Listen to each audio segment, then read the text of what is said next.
So an Akhand Paath is when we do a continuous recitation within about 48 hours of the Sri Adi Guru Granth Sahib or the Sri Dasam Guru Granth Sahib. Ad Sri Guru Granth Sahib Ji, many people know, is from start to end. It's 1430 pages.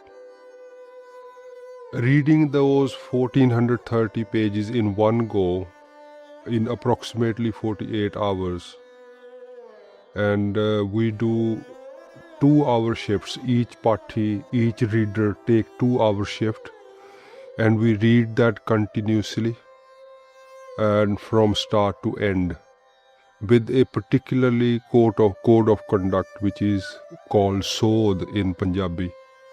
That is Akhand Paath.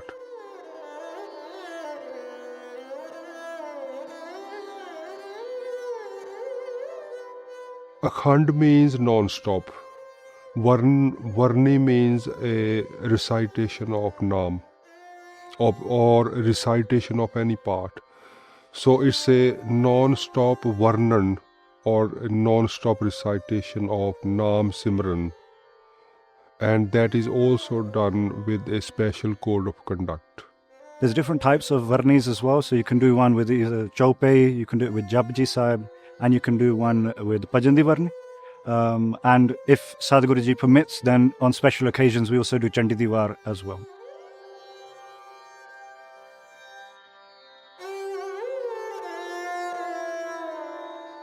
Yeah, so a Pati is somebody who's doing the recitation of the Sri Adi Guru Granth Sahib. Normally within the Namdhari Panth, somebody who's a Pati, they have to have done something called Santhya beforehand. Essentially that's somebody that's learned how to recite the Gurbani. And then the Tufiya Seva again is somebody who knows how to read Japji Sahib, and somebody who can look after the Gita and to look after the Samagri. So yeah, that's the main two roles, what you see visually.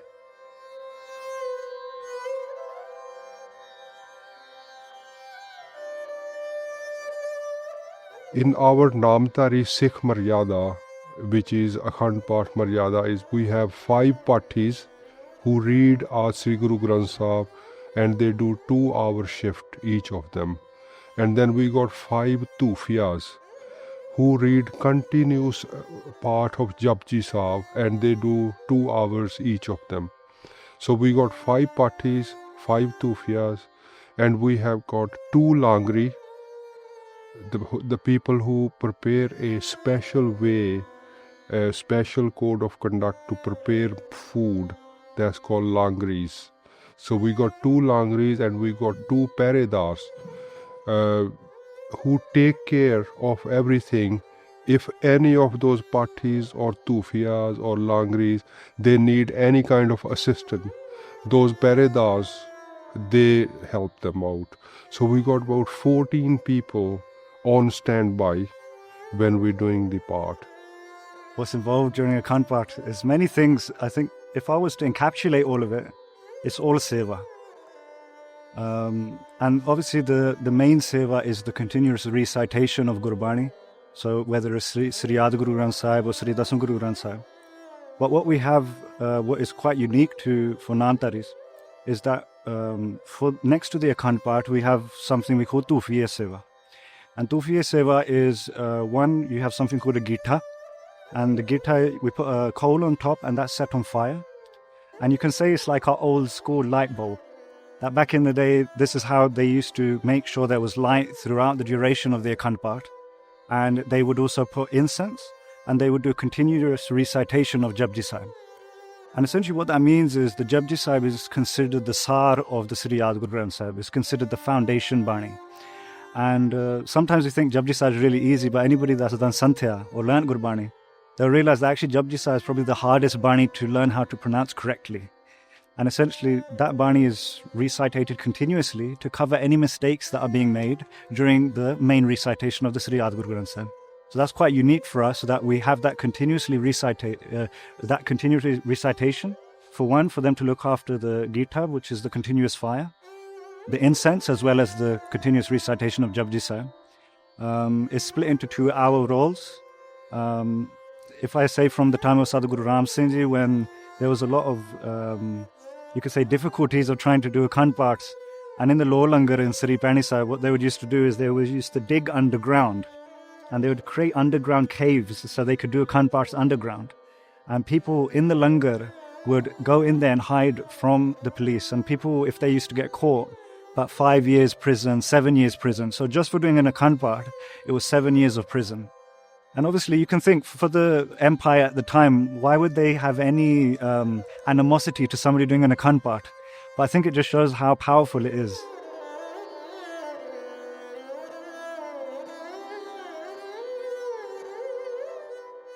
It's making sure that, the person doing the Varni, taking part in the Varni, all they need to focus on is Simran and Naam and recitation of the Naam, so that they don't have to worry about anything else. No phones allowed, nothing like that.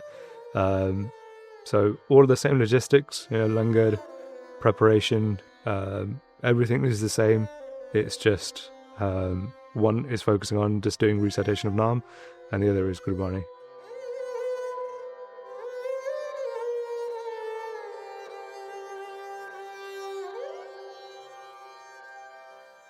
It's as many as you can.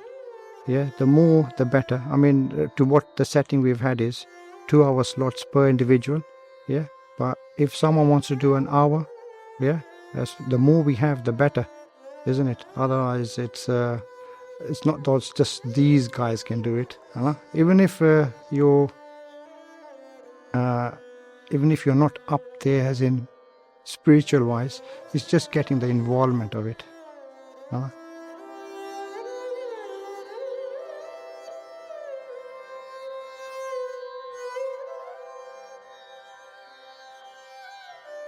Sache Pasha, Sadhguru Ji has given us this special maryada. If you do something focused, like instead of doing a little bit today, little bit tomorrow, little bit day after, or sometime we forget. Sache Pasha given us this special maryada. There are more benefits if you do that Guru Mantra continuously for 48 hours or more.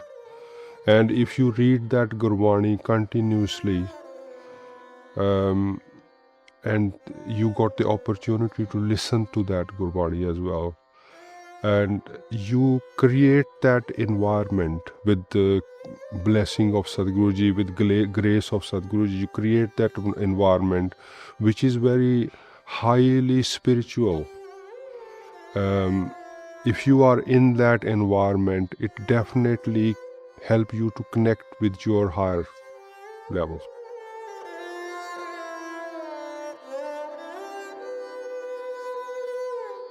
Sodh. Sodh is a good question. What is Sodh is a good question, because I think there's two elements to Sodh. One is the physical and one is the spiritual. Physical being, how do you keep your body purified? And what I mean by that is, culturally, whenever we go, whenever we answer nature's call, we always shower afterwards, and we sit in places, we touch, we shake hands with people that don't necessarily follow the same routine or regime. So whenever we interact with people like that, if we're showering after going to the toilet, then taking the train, for example, or sitting where we don't know how that place has been used, it's all this about physically maintaining your clothing, your physical body, so that that it's pure, essentially pure in the sense that it's clean or hygienic. And the spiritual side of Sodh is the internal. So how pure or clean is my mind? How pure or clean are my thoughts? The words that I use, are they harsh? Are they hurting anyone? The eyes that I look to see people, are they looking at people in a negative way? So that's the spiritual side of Sodh, is how am I cleaning or purifying my internal self? It's a very difficult question. One time somebody asked Sadhguru Jagjit Singh Ji the same question, and Sadhguru Ji said, there is some base things that you can understand, but you can even go deeper and deeper. But if I was to give the main kind of understanding of Sodh Maryada, is essentially somebody who's taken Amrit, and somebody who's essentially going to live a certain lifestyle, of only using spring water, which you collect yourself, only eating out of steel, and only using steel utensils or metal utensils. Somebody that will not eat from anybody else unless they also have Sodh. So a Sodhi or somebody who's a Sodhi Singh or somebody who's a Bibi keeping Sodh, they won't eat from anybody that isn't keeping Sodh. Essentially, the history of that is around hygiene and also around the mindset somebody has when they're preparing food.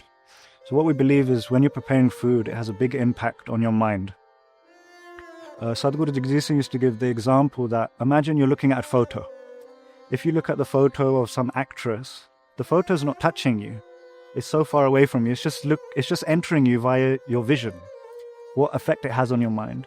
And if you look at a picture of Sadhguru Nanak Dev Ji or Sadhguru Ram Singh Ji or any Sadhguru, what effect it has on your mind.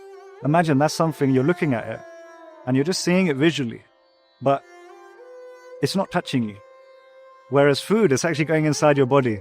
So that's the basis of Sodh Maryada, of keeping an eye on hygiene, and the main thing, keeping an eye on the mindset of the person who's making the food.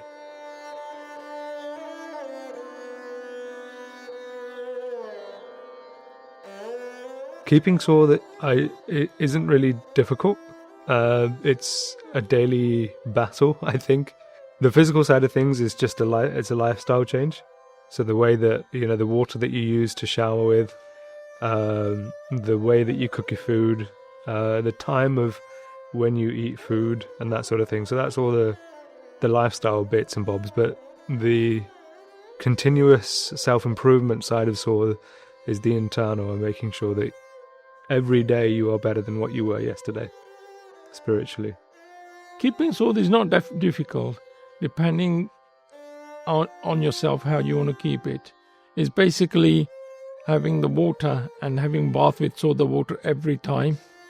If you want to keep body Sodh, and you can't eat flour without having Sodh, without having a shnan. You can have, if you're in body Sodh and you've slept and you don't eat roti, or you want to eat roti, then you've got to have a shnan again. If you don't eat roti, you can have fruit or sabji, whatever you want to have. Yeah.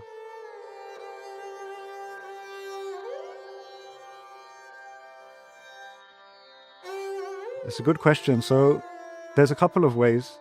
One is you can take well water, because well water actually underground is running water continuously. You can take it from any running water, from a waterfall, or what you call a charna, which is like running water. And yeah, those are the main types of jal you can fill.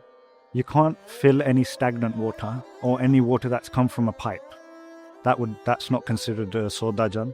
So when we prepare Amrit, and when we're doing Ishnan, or anybody that's washing their legs and feet before going into the area where the Akhand Paath is being held, they have to use that type of water. No other type of water would be accepted.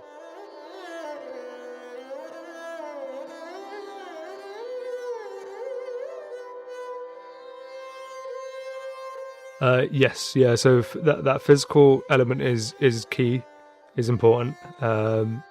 But then also the spiritual side. Whenever we do Prakash of Guru Granth Sahib Ji, we make sure that place is clean. So if you're reading from Guru Granth Sahib Ji, you want to make sure that you're clean as well, physically. We make sure that people who sit there doing part, who are taking part, have clean clothes to wear. The concept of Sodh is very intrinsically linked to Sucham. Sucham is purity, and Guru Nanak Dev Ji says that those are pure who the Lord resides. Those who the Lord resides in their mind are pure. Suche Sahi Nanaka Jin Man Vasya Soe. Yeah, so that's the main unique thing about the Akhand Varni and the Akhand Paath, is you have to keep Sodh to participate. But really, anybody can keep Sodh. The main bare minimum for a Sikh is you have to have taken Naam. So in the Namdhari Sikhs, you are first given Naam at a young age, and then when you're a bit older, when you can remember that you've been given it. And then second, you have to have your Panch Kakar. So you have to have all of your case. You have to have a kada, kanga, your kirpan and your kashara. So that's a bare minimum. And then after that, you have to do a Sodh Ishnan. And then somebody who has already kept Sodh, then they give you Amrit. And then after that, once you've been given Amrit, you are considered that you are in Sodh. And then after that, there's a way of continuing that. So when you've done a Sodh Ishnan, you're considered that you've done your Ishnan. After that, then you can eat An. So in Gurbani, there's a Gurbani Shabad that says, Japiye naam, japiye An. Tajiye An na mile Gopal. That anybody that disrespects An, meaning wheat, they will have a lot of difficulties in meeting God. And within us, we have a lot of respect for An. Even when you bring in Kada Prashad, everybody stands up. This is how much respect there is for An. So once you've had a shower, you can eat An, you can have wheat. And then after that, once you're, for example, you're more relaxed now, you're not going to do your part, then after that, you can't eat any An until you've had another Ishnan again. So, for example, if you've gone to sleep, or for example, you've lied down, or you've touched your face, or for whatever reason you're taking, like you're resting, then after that, you would wake up again, do another Ishnan, and then after that, you don't have to take Amrit again, you're considered a Sodhi Singh.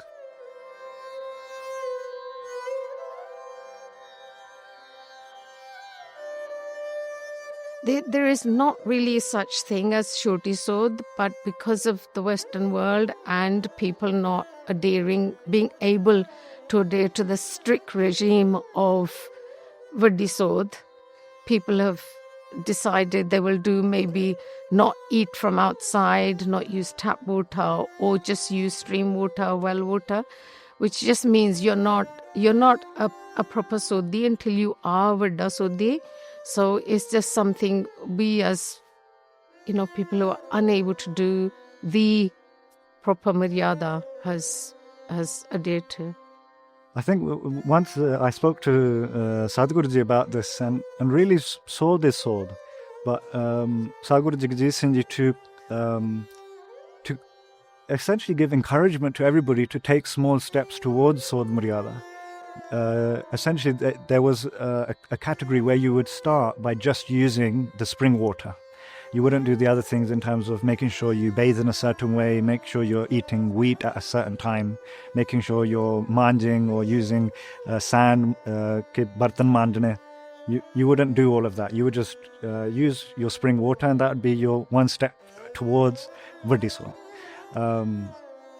So that's kind of the main difference really is when you're in Shoti Sodh, you're not eating any outside food. You're making your own food with spring water. You're not eating from anybody that's not in Sodh. And the same what I was saying before, you're keeping your Panchkakar, and you're trying to live a lifestyle where you're prioritizing your Naam Simran and your Gurbani. And then Vaddi Sodh's that next level, where obviously the word Vaddi Sodh has come after originally it was just the Rehat. But as times have gone on, now we're in a modern society, certain things are you could say impractical. But yeah, I guess it gives more of a incentive to give it a try.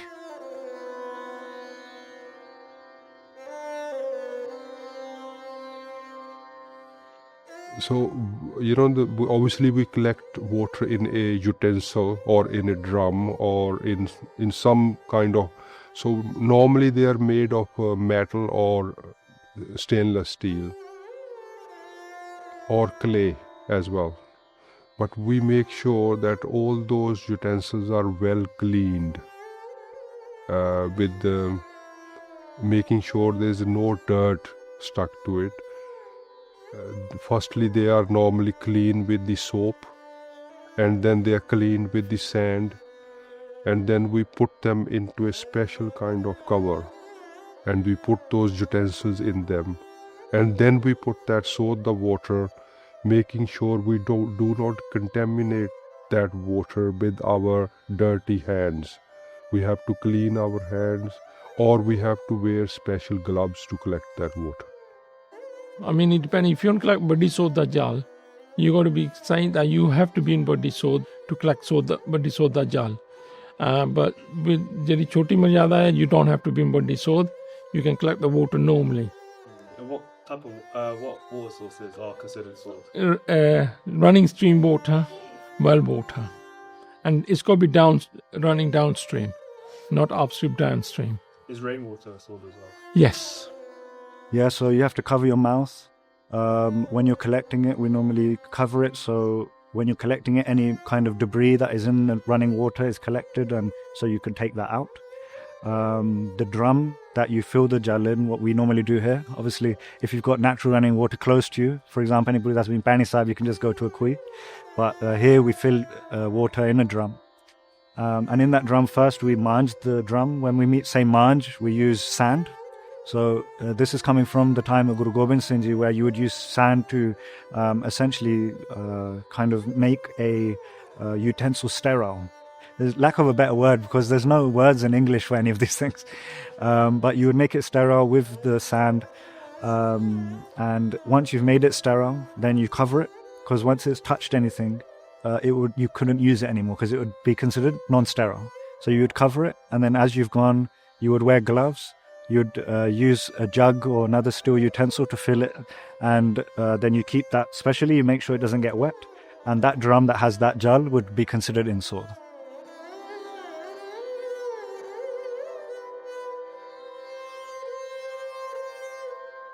It used to be, so during Sadhguru Pratap Singh Ji's time, I mean, cotton was the material that was used, since way back when, but then synthetics were introduced, and now there's sort of like a throwback to cotton.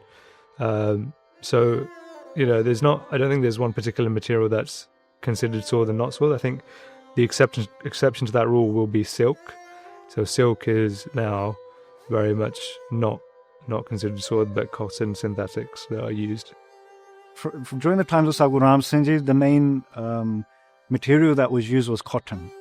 No other material was ever used. However, you probably heard this, and people will laugh when I say this, when a Sodhi says, "Don't touch me." Essentially cotton, because it's essentially a plant. And when you're washing a plant in Sodh, if somebody touches it, it becomes khulla. You have to wash it again. And when you wash your clothes that are cotton, you have to wash them in a certain way to bring them in Sodh. So you'd have to wash them in Sodh Dajjal, or even if you wash it otherwise, once it's dry, nobody else can touch it. And that cotton you are actually allowed to wear. But if it touches anything, then it becomes khulla.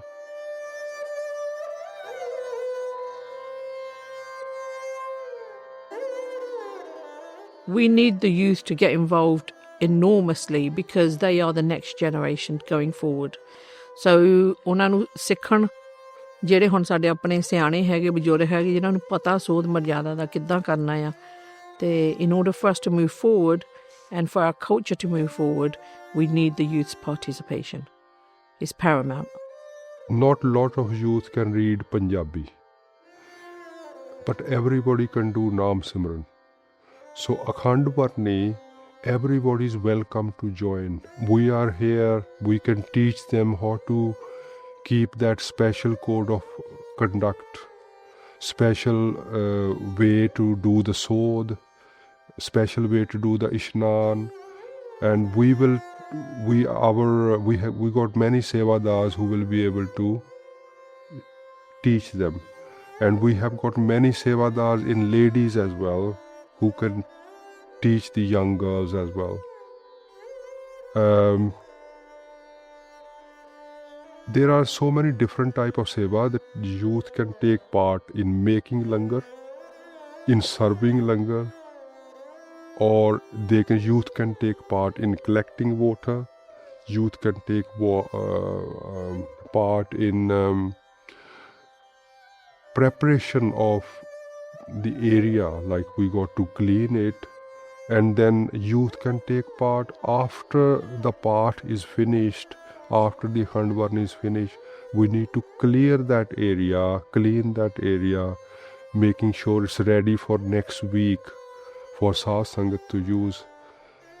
And our youth will learn a lot if they can even spare 1 hour or 2 hours or half a day. Come and have a look what we are doing. So this is our heritage given to us by our Sadhguru Ji, by our ancestors.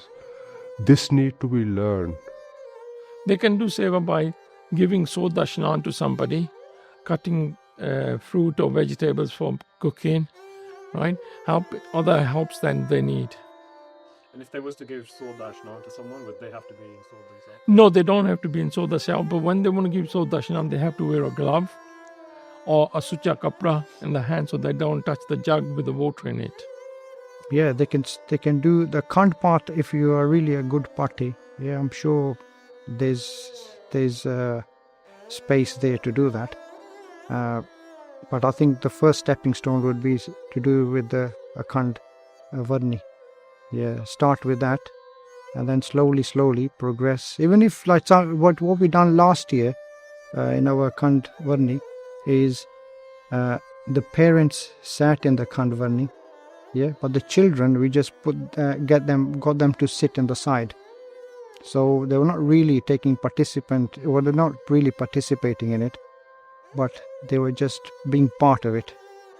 Yeah, so that's one way of getting them in there. ਕਿੰਨੇ ਤਰੀਕੇ ਆ ਸੇਵਾ ਕਰਨੇ ਦੇ.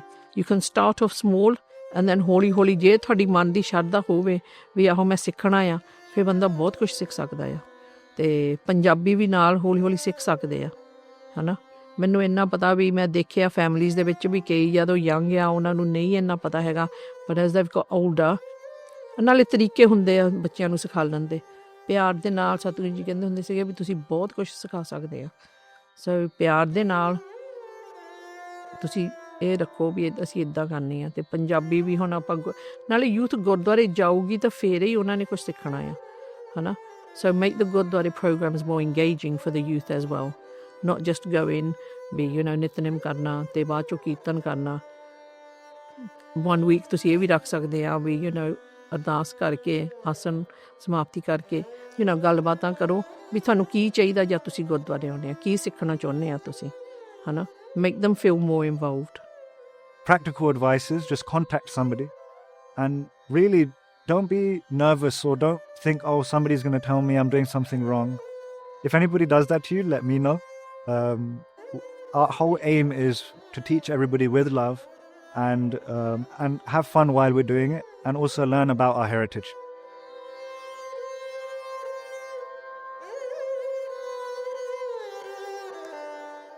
I think anyone could do the Akhand Paath. I think it's just about knowing the Maryada side of it, and obviously anything that you do does need numbers, and everyone's participation, from not just doing the part and sitting in the Varnis, and then you got the Langris as well, the Peredars, who are going to look after and who are going to be doing the Ishnat. So there's quite a big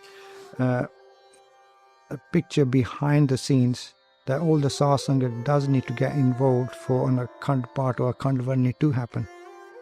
So I'm sure anyone can do it, any center can do it, and the more that we do it, our time is nearly done, as in whatever prabandhak we are, it's to give it forward to the youth.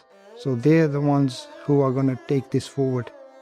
So the more the youth get involved, then it will get hopefully embedded in them, and they can take over the whole thing.